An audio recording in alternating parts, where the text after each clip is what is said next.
Con frecuencia me he preguntado si el común de los mortales se habrá parado alguna vez a considerar la enorme importancia de ciertos sueños, así como a pensar acerca del oscuro mundo al que pertenecen. Aunque la mayoría de nuestras visiones nocturnas resultan quizás poco más que débiles y fantásticos reflejos de nuestras experiencias de vigilia, a pesar de Freud y su pueril simbolismo, existen, no obstante, algunos sueños cuyo carácter etéreo y no mundano no permite una interpretación ordinaria, y cuyos efectos vagamente excitantes e inquietantes sugieren posibles ojeadas fugaces a una esfera de existencia mental no menos importante que la vida física, aun separada de esta por una barrera infranqueable. Mi experiencia no me permite dudar de que el hombre, al perder su consciencia terrena, se ve de hecho albergado en otra vida incorpórea, de naturaleza distinta y alejada de la existencia que conocemos, y de la que solo los recuerdos más leves y difusos se conservan tras el despertar. De estas memorias turbias y fragmentarias es mucho lo que podemos deducir, aun cuando probar, bien poco. Podemos suponer que en la vida onírica, la materia y la vida, tal como se conocen tales cosas en la Tierra, no resultan necesariamente constantes, y que el tiempo y el espacio no existen tal como lo entienden nuestros cuerpos de vigilia. A veces, creo que esta vida menos material es nuestra existencia real, y que nuestra vana existencia sobre el globo terráqueo resulta en sí misma un fenómeno secundario o meramente virtual. Fue, tras un ensueño juvenil colmado de especulaciones de tal clase, al despertar una tarde de invierno de 1901, cuando ingresó en la institución psiquiátrica en la que yo servía como interno, un hombre cuyo caso me ha vuelto a la cabeza una y otra vez. Su nombre, según consta en el registro, era Joe Slater, o Slater, y su aspecto resultaba el del típico habitante de la zona de la montaña de Catskill. Uno de esos vástagos extraños y repelentes de los primitivos pobladores campesinos, cuyo establecimiento durante 3 siglos en esa zona montañosa y poco transitada les ha sumido en una especie de bárbara decadencia, en vez de avanzar al compás de sus iguales, más afortunados, asentados en distritos más populosos. Entre esa gente peculiar, que se corresponde con exactitud a los decadentes elementos de la basura blanca del sur, no existe ni ley ni moral, y su nivel intelectual se halla probablemente por debajo de cualquier otro grupo de la población nativa americana. Joe Slater, que llegó a la institución bajo la atenta vigilancia de 4 policías estatales y que era descrito como de un carácter sumamente peligroso, no dio, sin embargo, muestras de tal peligrosidad la primera vez que lo vi. Aunque, muy por encima de la talla media y de fornida constitución, mostraba una absurda apariencia de estupidez inofensiva, por mor de sus ojillos acuosos de azul pálido y somnoliento, su rala, desatendida y jamás afeitada mata de barba amarillenta, y la apatía con la que colgaba su grueso labio inferior. Se desconocía su edad, ya que entre su gente no hay registros familiares de lazos estables, pero su calvicie frontal y por el mal estado de su dentadura, el cirujano le inscribió como hombre de unos 40 años. Por los documentos médicos y jurídicos supimos cuánto había recopilado sobre su caso. Este hombre, vagabundo, cazador y trampero, siempre había resultado un extraño a ojos de sus primitivos paisanos. Habitualmente solía dormir durante las noches más de lo normal, y tras el despertar acostumbraba a pronunciar palabras desconocidas en una forma tan extraña como para inspirar miedo aún en los corazones de aquella chusma sin imaginación. No es que su forma de hablar resultase totalmente insólita, ya que no hablaba sino en la decadente jerga de su entorno, pero el tono y el tenor de sus expresiones poseían una cualidad de misterioso exotismo, y nadie era capaz de escucharla sin sentir apresión. Él mismo se veía tan aterrado y confuso como su auditorio, y 1 hora después de despertar había olvidado todo lo dicho, o al menos qué le había llevado a decirlo, volviendo a la bovina y medio amigable normalidad del resto de los montañeses. Según envejecía Slater, al parecer sus aberraciones matutinas fueron aumentando en frecuencia y intensidad, hasta que, alrededor de un mes antes de su ingreso en la institución, se desencadenó la estremecedora tragedia que había llevado a su arresto por parte de las autoridades. Un día, alrededor de mediodía, tras un profundo sueño en el que se había sumido tras una borrachera de whisky, en torno a las 5 de la tarde anterior, el hombre se había levantado con gran brusquedad, prorrumpiendo en aullidos tan terribles y ultraterrenos que atrajeron hasta su cabaña a varios vecinos, una sucia pocilga donde moraba con una familia tan impresentable como él mismo. Abalanzándose hacia el exterior, a la nieve, había alzado los brazos para comenzar una serie de saltos hacia el aire, al tiempo que vociferaba su decisión de alcanzar alguna gran cabaña, con resplandores en techo y muros y suelos, y a la sonora y extraña música de allá a lo lejos. Cuando dos hombres de respetable tamaño intentaron contenerlo, se había debatido con furia y fuerza maníaca, gritando su deseo y necesidad de encontrar y matar a cierto ser que brilla, se estremece y ríe. Al fin, tras derribar de momento a uno de quienes le sujetaban con un súbito golpe, se había lanzado sobre el otro en una demoníaca explosión de sed de sangre, vociferando infernalmente que saltaría alto en el aire y se abriría paso a sangre y fuego entre quienes intentaran detenerlo. Familia y vecinos huyeron entonces presos del pánico, y cuando los más valientes regresaron, Slater se había ido, dejando tras de sí una pulpa irreconocible del que fuera un hombre vivo una hora antes.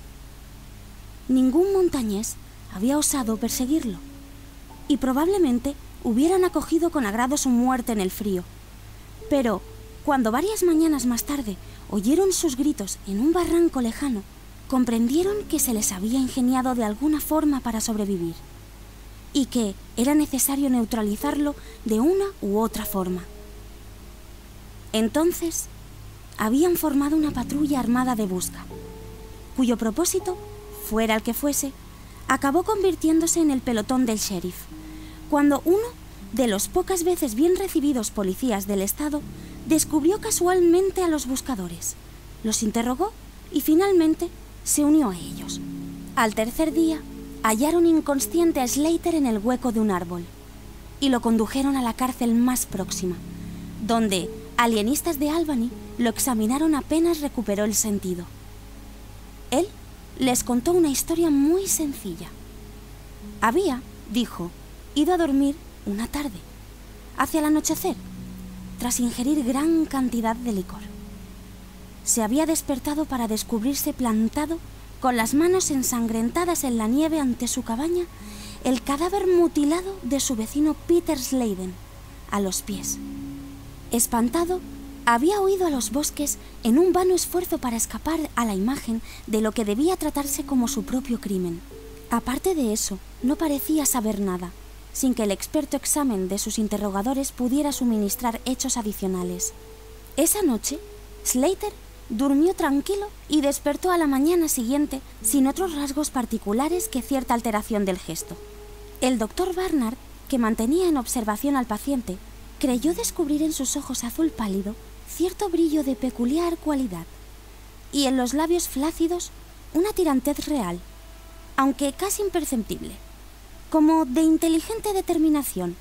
Pero, al ser interrogado, Slater se refugió en la vacuidad habitual de los montañeses, y tan solo abundaba en lo ya dicho el día anterior.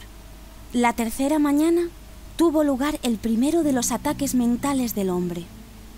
Tras algunas muestras de intranquilidad durante el sueño, estalló en un ataque tan terrible que se necesitó la fuerza combinada de 4 hombres para embutirle una camisa de fuerza.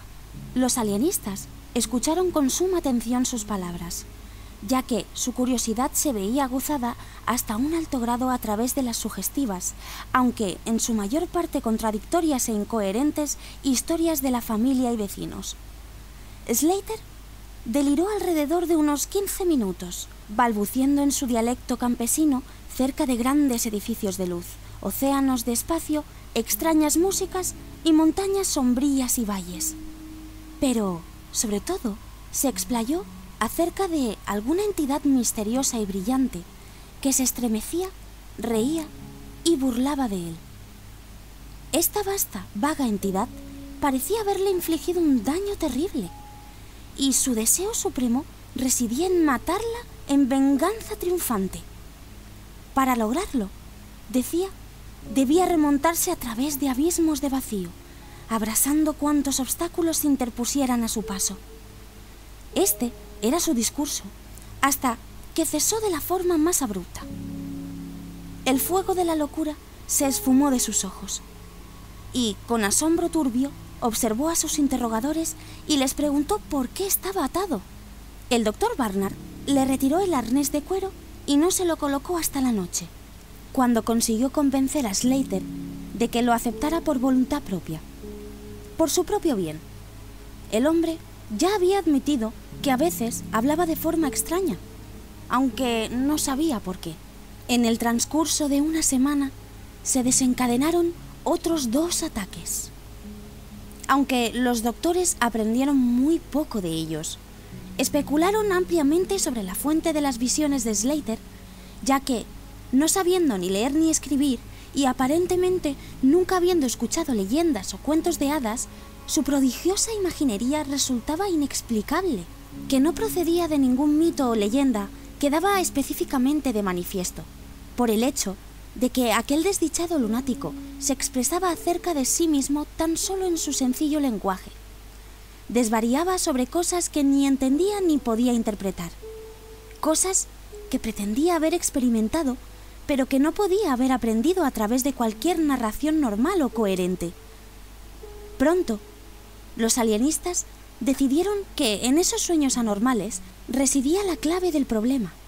Sueños tan vívidos que durante ciertos lapsos de tiempo podían dominar por completo la mente despierta de ese ser humano, básicamente inferior. Slater fue enjuiciado por homicidio, siguiendo las debidas formalidades, absuelto gracias a su locura y recluido en la institución donde yo prestaba mis modestos servicios.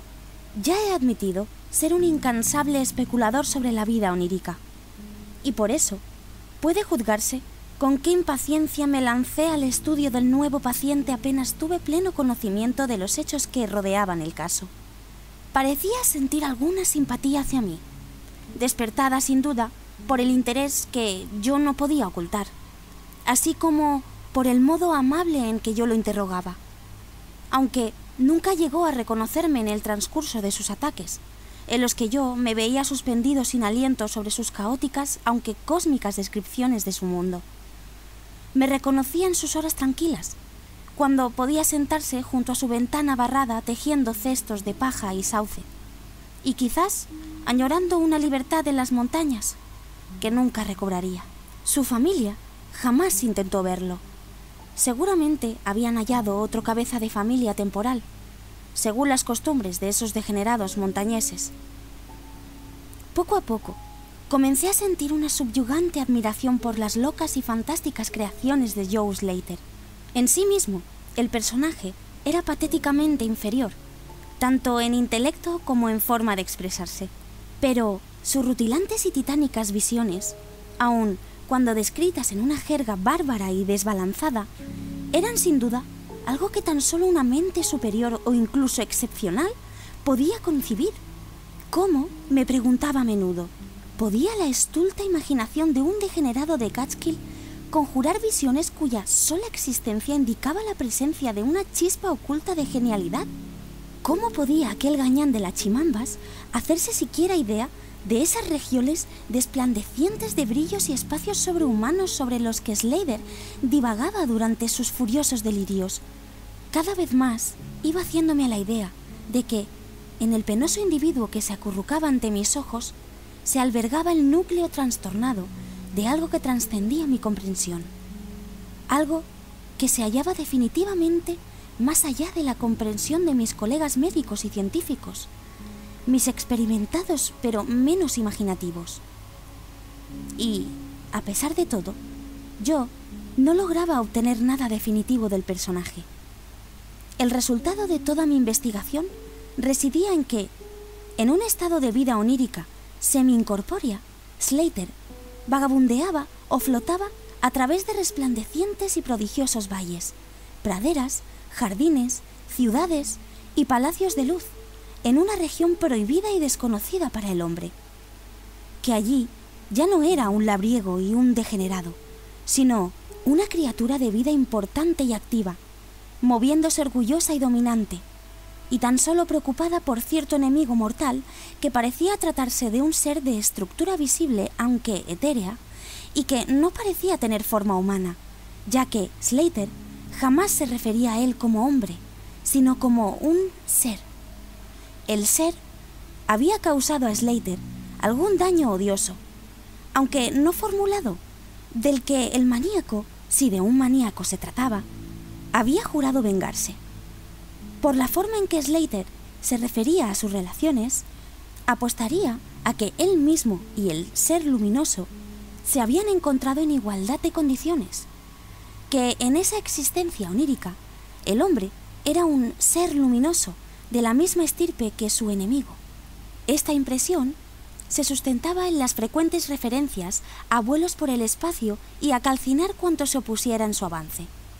Sin embargo, tales conceptos eran formulados mediante rústicas palabras, completamente inadecuadas para expresarlos, algo que me hizo colegir que, si un mundo onírico existía realmente, el lenguaje oral no constituía el medio de la transmisión de las ideas.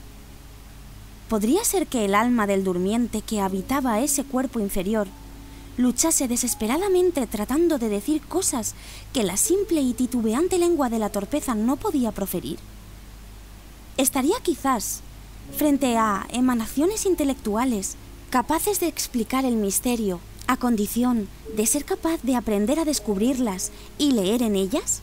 No comenté tales cosas con los viejos médicos, ya que la madurez resulta escéptica, cínica y mal predispuesta a las nuevas ideas. Además, el director de la institución últimamente me había llamado la atención con sus maneras paternales acerca de que yo estaba trabajando demasiado y que mi mente necesitaba algún reposo.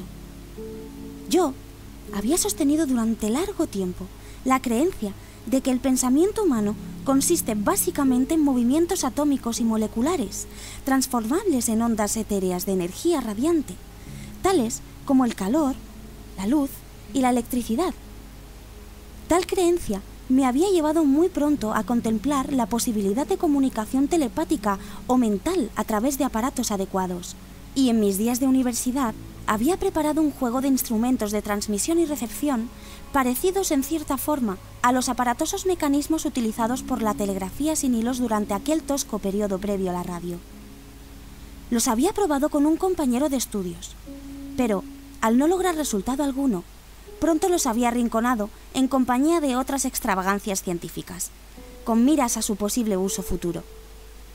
Ahora, llevado de mi intenso deseo de penetrar en la vida onírica de Joe Slater, acudí de nuevo a dichos instrumentos y empleé algunos días poniéndolos a punto. En cuanto estuvieron operativos de nuevo, no perdí la oportunidad de probarlos. A cada ataque de violencia de Slater, acoplaba el transmisor a su frente y el receptor a la mía, realizando delicados ajustes para varias e hipotéticas longitudes de onda de la energía intelectual. Yo tenía muy poca idea de en qué forma las impresiones mentales de tener lugar la comunicación despertarían respuesta inteligente en mi cerebro, pero poseía la certeza de que podría detectarlas e interpretarlas. Así que proseguí con mis experimentos, aunque sin informar a nadie de su naturaleza. Finalmente, todo ocurrió el 21 de febrero de 1901. Años después, mirando atrás, comprendo cuán irreal puede parecer y a veces me pregunto, a medias, si el anciano doctor Fenton no tendría razón al achacar todo a mi imaginación sobreexcitada. Recuerdo que escuchó con gran amabilidad y paciencia cuanto le conté, pero acto seguido me suministró unos sedantes y dispuso para mí unas vacaciones de medio año que inicié a la semana siguiente. Aquella fatídica noche, yo me encontraba agitado y perturbado en grado sumo, ya que, a pesar del excelente trato dispensado, Joe Slater agonizaba sin remisión. Quizás se trataba de la pérdida de libertad de Montañés, o quizás el desorden de su cerebro se había vuelto excesivamente acusado para su organismo, perezoso en demasía. En todo caso, la llama de la vida se apagaba en aquel cuerpo degradado. Hacia el final, se encontraba adormecido y, al caer la oscuridad, se sumió en un sueño inquieto. No le puse la camisa de fuerza, tal como solía hacer cuando él iba a dormir, ya que veía que se encontraba demasiado débil como para resultar peligroso, aun si recaía en el desorden mental otra vez antes de expirar. Pero coloqué en su cabeza y la mía los 2 terminales de mi radio cósmica, buscando, contra cualquier esperanza, lograr un primer y último mensaje del mundo onírico en el escaso tiempo que restaba. Con nosotros en la celda se encontraba un enfermero, un tipo mediocre, que no comprendía el propósito del aparato, ni pensó en cuestionarse mis movimientos. Con el pasar de las horas, vi como su cabeza se vencía desmayadamente en el sueño, pero no lo molesté. Yo mismo, acunado por la rítmica respiración del sano y del agonizante, debí de comenzar a cabecear poco después. El sonido de una melodía lírica y extraña fue lo que me despabiló. Acordes, vibraciones y éxtasis armónicos resonaban apasionados por doquier mientras ante mi mirada hechizada se abría el formidable espectáculo de la belleza suprema. Muros, columnas y arquitabes de fuego viviente llameaban refulgantes en torno al sitio en el que me parecía flotar por los aires, remontándose hasta una bóveda inconmensurablemente alta y de indescriptible esplendor. Entremezclado en ese despliegue de espléndida magnificencia, o más bien, suplantándolo a veces en una calidoscópica rotación, había destellos de amplias llanuras y valles encantadores, altas montañas y grutas sugerentes, dotados con cualquier adorable atributo de imaginería que mis ojos deslumbrados pudieran concebir, aunque moldeado por completo en alguna materia reluciente, etérea, plástica, cuya consistencia parecía tan espiritual como material. Según observaba, descubrí que la clave de esta encantadora metamorfosis se hallaba en mi propio cerebro, ya que cada panorama que aparecía ante mí era el que mi volublemente deseaba contemplar. En estos jardines elíseos, yo no resultaba un extraño, ya que cada imagen y sonido me resultaba familiar. Tal como fuera durante incontables eones de eternidad en el pasado, tal como sería durante las eternidades del porvenir. Luego, el aura resplandeciente de mi hermano en la luz se me allegó y mantuvo un coloquio conmigo, alma con alma, en silencio y perfecta comunión de pensamientos. Aquella hora era la de un próximo triunfo, ya que no iba mi compañero a escapar al fin de una degradante esclavitud transitoria, escapar por siempre y prepararse a perseguir al maldito opresor incluso hasta los supernos campos del éter sobre los que lanzaría una incendiaria venganza cósmica que haría estremecer a las esferas. Flotamos así durante un tiempo hasta que noté cierta turbiedad y desvanecimiento en los objetos circundantes, como si alguna fuerza me reclamase hacia la tierra, el lugar al que menos deseaba yo ir. El ser cercano a mí parecía sentir a sí mismo algún cambio, ya que gradualmente llevó su discurso a una conclusión y él mismo se preparó para abandonar el lugar, esfumándose ante mis ojos de forma algo menos rápida que los demás objetos. Cambiamos unos pocos pensamientos más y supe que el ser luminoso y yo éramos reclamados por nuestras ataduras, aunque aquella sería la última vez para mi hermano en la luz. El doliente cascarón planetario hallaría su fin en menos de una hora y mi compañero se vería libre para perseguir al opresor a través de la Vía Láctea y más allá de las últimas estrellas, hasta los mismos confines del universo. Un choque muy definido separa mi última impresión sobre la evanescente escena de luz de mi despertar repentino y algo avergonzado, así como mi levantamiento de la silla al ver que la agonizante figura del camastro se removía inquieta. Joe Slater, de hecho, se despertaba, aunque probablemente por última vez. Al observarlo más detenidamente, vi que en la superficie de sus mejillas brillaban manchas de color que antes no tenía. Los labios, también, se veían diferentes, firmemente apretados por la fuerza del carácter más decidido que el que poseyera Slater. Finalmente, todo el rostro fue tensándose y la cabeza giró intranquila, con los ojos cerrados. No desperté al enfermero, sino que reajusté el dispositivo de la cabeza, ligeramente desajustado de mi radio telepática, intentando captar cualquier mensaje de partida que pudiera emitir el soñador. Todo a un tiempo, la cabeza giró bruscamente hacia mí y los ojos se abrieron de repente, causándome un gran desasosiego al contemplarlo. El hombre que fuera Joe Slater, el degenerado de Catskill, me miraba ahora con ojos luminosos, abiertos de par en par, cuyos ojos azul parecía haberse tornado en más profundo. No resultaban visibles ni manía ni degeneración alguna en tal mirada, y supe sin duda alguna que estaba enfrente a un rostro tras el que subyacía una mente activa y de primer orden. En tal tesitura, mi cerebro comenzó a abrirse a una lenta influencia externa que operaba sobre mí. Cerré los ojos para concentrar más mis pensamientos y me vi recompensado por el conocimiento real de que el mensaje mental, por tanto tiempo esperado, llegaba por fin. Cada idea transmitida se formaba con rapidez en mi mente y, aun cuando no utilizaba ningún idioma actual, mi habitual asociación de conceptos y expresiones resultaba tan grande que me parecía recibir el mensaje en inglés vulgar. Joe Slater está muerto. Así me llegó la impactante voz, o el agente más allá del muro del sueño. Con los ojos abiertos, busqué el lecho del dolor, lleno de miedo inexplicable, pero los ojos azules aún me contemplaban calmosos y las facciones todavía mostraban una inteligencia inanimada. Está mejor muerto, ya que no era adecuado para albergar la activa inteligencia de una entidad cósmica. Su tosco cuerpo no podía sobrellevar los ajustes necesarios entre la vida etérea y la planetaria.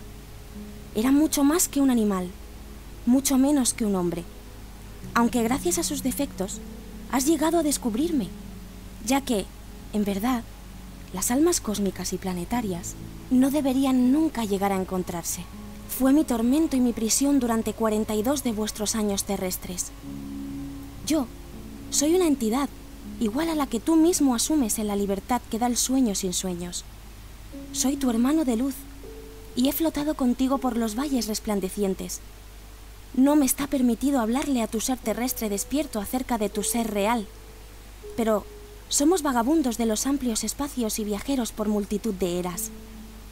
El año próximo quizás esté morando en el oscuro Egipto que tú llamas antiguo, o en el cruel imperio de Tsanchan, que se alzará dentro de 3000 años. Tú y yo hemos ido a la deriva entre los mundos que danzan en torno al rojo Arturo y habitando los cuerpos de los filósofos insectoides que se arrastran altaneros sobre la cuarta luna de Júpiter. ¿Cuán pequeño es el conocimiento del ser terrestre sobre la vida y su amplitud?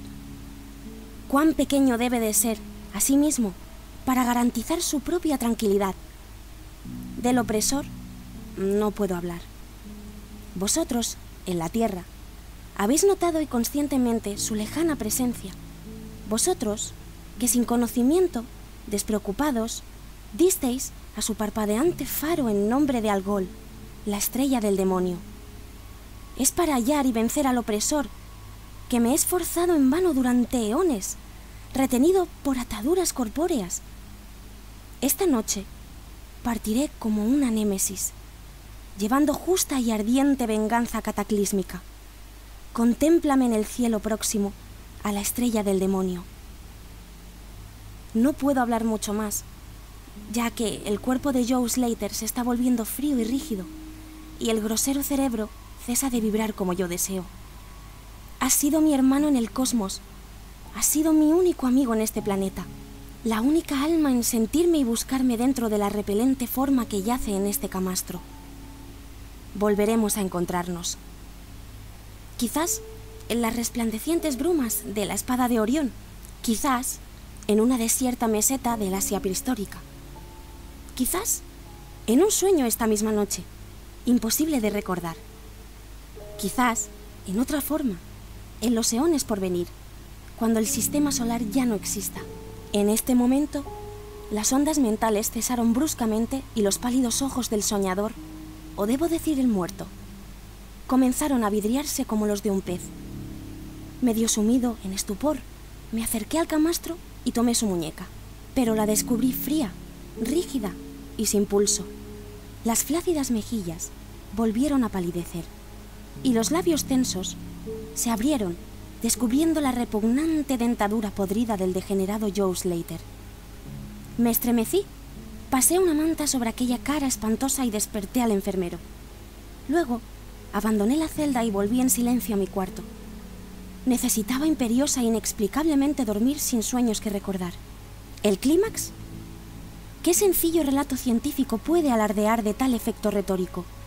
Sencillamente, he consignado algunos hechos que yo creo reales, permitiéndonos interpretarlos a vuestro antojo. Como ya he admitido, mi superior, el viejo doctor Fenton, niega la realidad de cuanto he dicho. Afirma que me hallaba colapsado por la tensión nerviosa y sumamente necesitado de las largas vacaciones con sueldo completo que tan generosamente me concedió.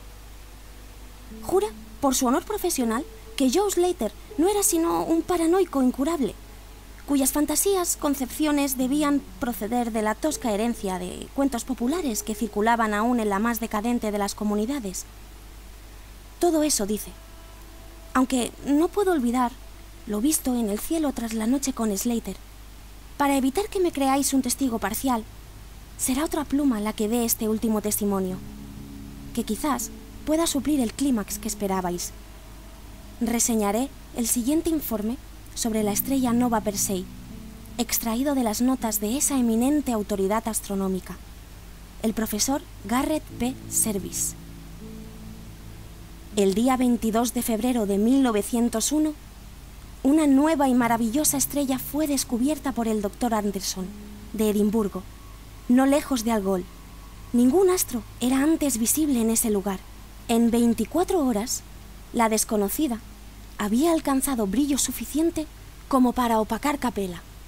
En una semana o dos, había aminorado visiblemente y, con el paso de unos pocos meses, apenas era visible a simple vista.